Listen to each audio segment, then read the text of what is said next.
ಅಕ್ಷರವೇ ಇಲ್ಲದಿರೋ ಪುಸ್ತಕದ ರಾಶಿ ಇದು, ಎಂದೆಂದಿಗೂ ನಿಲ್ಲದಿರೋ ಅಮೃತದ ಸೊನೆ ಇದು.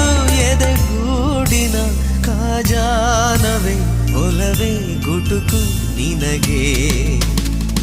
ಮುದ್ದು ಮನಸ್ಸೇ ಎದ್ದು ಮನಸ್ಸೇ ಬುದ್ಧಿ ಇಲ್ಲದ ಮನಸ್ಸೇ, ಸದ್ದು ಮಾಡದೆ ಸುದ್ದಿ ಮಾಡಿದೆ ಪ್ರೀತಿ ಬಂದಿದೆ ವಯಸ್ಸೇ.